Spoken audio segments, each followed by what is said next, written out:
아침 목상에 오신 여러분들을 환영하고 축복합니다. 오늘은 생명과 심판의 선지자 엘리사라는 제목을 가지고 열왕기하 2장 15절부터 25절까지 말씀을 함께 살펴봤으면 좋겠습니다.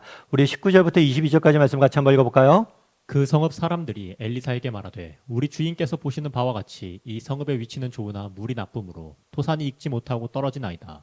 엘리사가 이르되 새 그릇에 소금을 담아 내게로 가져오라 하매 곧 가져온지라.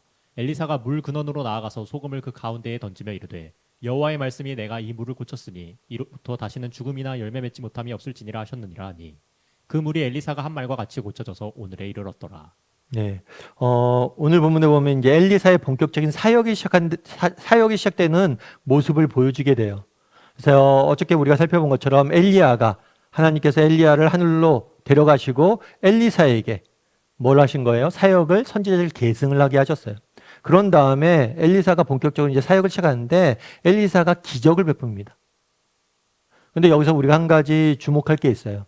그러니까 왜 이렇게 기적을 베풀었냐는 거예요. 사실 그 당시에는 거짓 선지자들이 많았어요.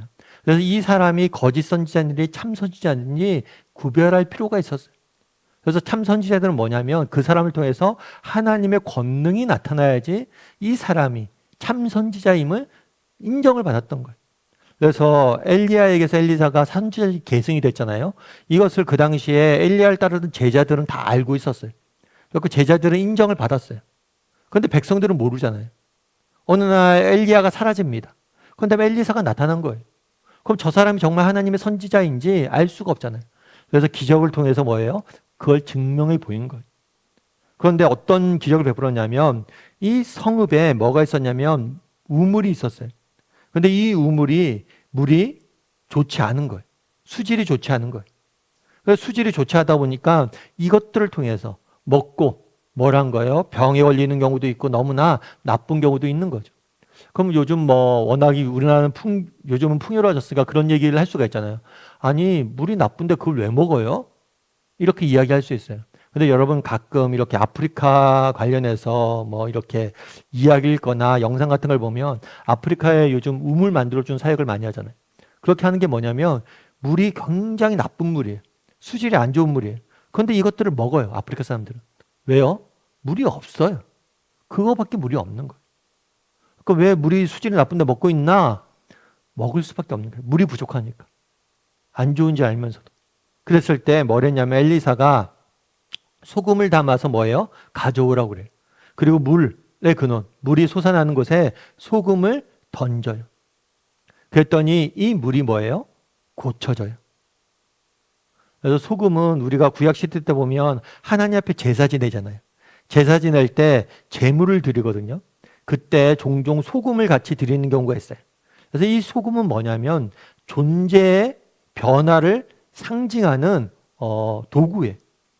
그래서 소금을 뿌렸다는 것은 이 존재 자체가 물이 완전히 새로운 인격적으로 변했다는 걸 보여주기 위해서 소금을 던진 거예요. 물론 물을 변하게 한 건 뭐예요? 여호와의 말씀이에요. 소금의 능력이 있는 게 아니에요. 하나님에게 능력이 있는 거예요. 엘리사를 통해서 드러났던 하나님의 말씀이 하나님의 능력이 드러나서 물을 바뀌게 된 거죠.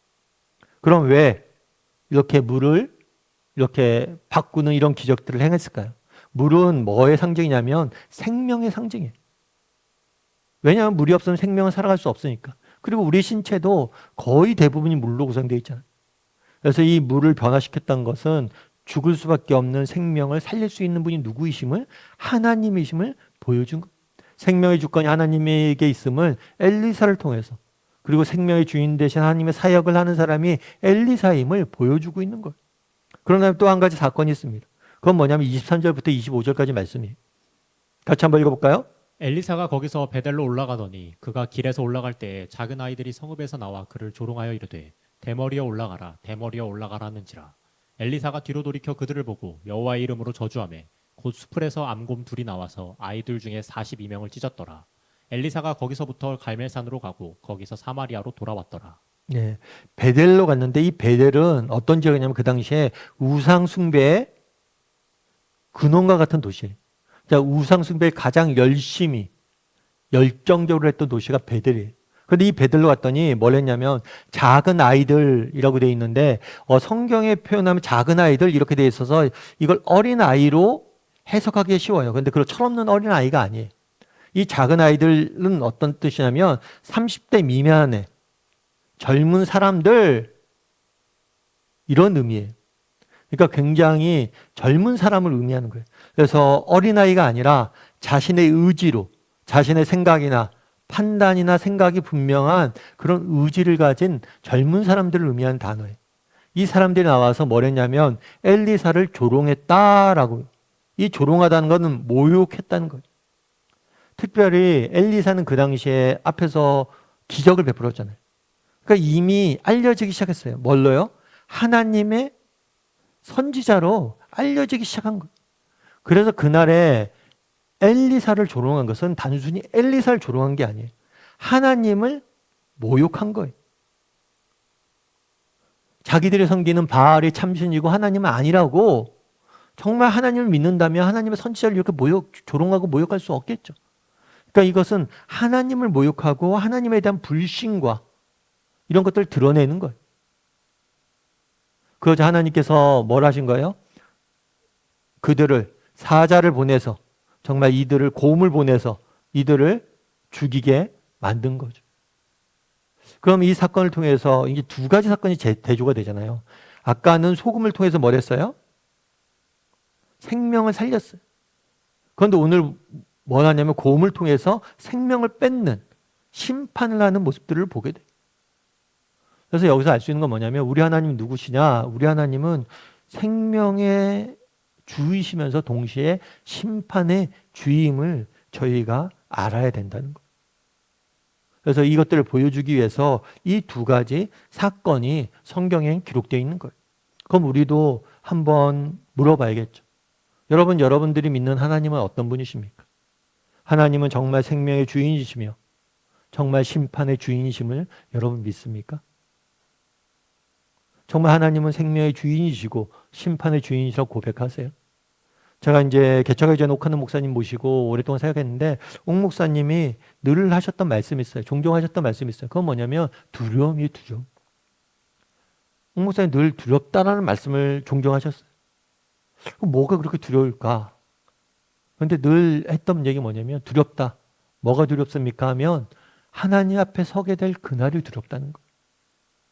내가 언젠가 하나님 앞에 서게 될 텐데 그때 정말 이름도 없이 빛도 없이 저 오지에서 선교하는 선교사님보다 내가 받을 상급이 적을까 두렵다는 거예요. 정말 그들은 오지에서 선교하시는 그런 분들은 이름도 알려져 있지 않잖아요. 자기는 어떻게 하다 보니까 유명세를 탔는데 자기가 하나님 앞에 선 그날 많은 사람들이 나를 알고 나는 어떤 상급을 받을까 했는데 정말 내가 받을 상급이 너무 적으면 어떨까? 그리고 또 그런 말씀도 종종 하셨어요. 정말 기둥 뒤에서 저 교회를 위해서 이름도 없이 빛도 없이 기도하는 집사님, 권사님들보다 여기서 강단에 설교하는 내가 받을 상급이 적을까 두렵다. 이런 말씀을 하셨어요. 어쩌면 이 경외함, 하나님에 대한 경외감 이런 것들이 있어서 하나님께서 옥하는 목사님을 사용하신 게 아닐까 싶어요. 여러분 우리가 믿는 하나님은 어떤 하나님이세요?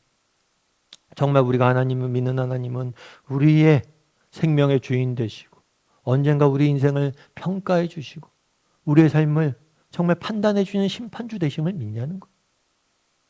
여러분 우리는 언젠가 하나님 앞에 서게 될 날이 그런 하나님에 대한 두려움들이 있냐는 거예요. 이 건강한 두려움 혹은 경외함들이 하나님에 대한 경외함들이 있냐는 거예요. 그리고 예수님께서 나중에 이 얘기하죠. 천국은 어린아이와 같이 되지 않으면 못 간다. 정말 어린아이가 부모의 칭찬을 받기 위해서 부모를 향해서 달려가는 것처럼 그런 마음으로 하나님만 바라보며 살아가고 있냐는 거. 그래서 오늘 한번 점검해 봤으면 좋겠어요. 내가 믿는 하나님은 어떤 하나님인가? 나는 정말 우리 하나님의 생명의 주이시고 우리의 심판 주 되심을 믿는가?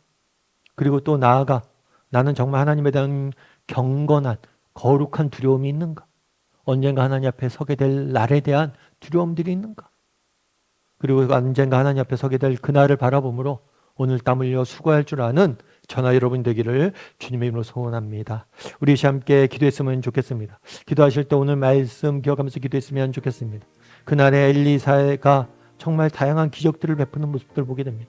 이걸 통해서 정말 우리의 생명의 주인이 하나님이시고 또 우리의 삶의 심판주가 하나님이심을 정말 보여주고 있습니다. 나는 정말 그런 하나님을 믿습니까? 내가 믿는 하나님은 참된 생명의 주인이시고 정말 모든 것을 심판하시고 모든 것을 평가하시고 모든 것을 바로 잡아주시는 공의의 하나님이십니다. 그리고 나는 정말 이 하나님에 대한 두려움들이 있습니다. 언젠가 우리가 하나님 앞에 서게 될 텐데 그날에 대한 두려움들이 있습니다.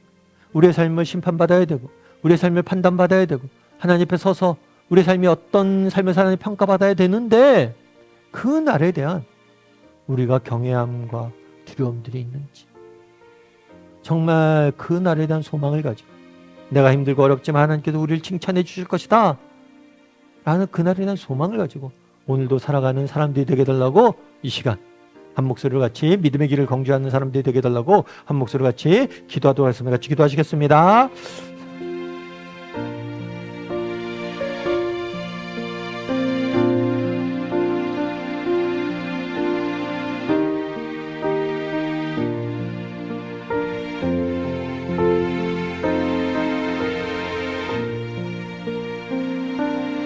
사랑의 하나님, 오늘 엘리야가 베풀었던 사역에 대해 살펴보았습니다.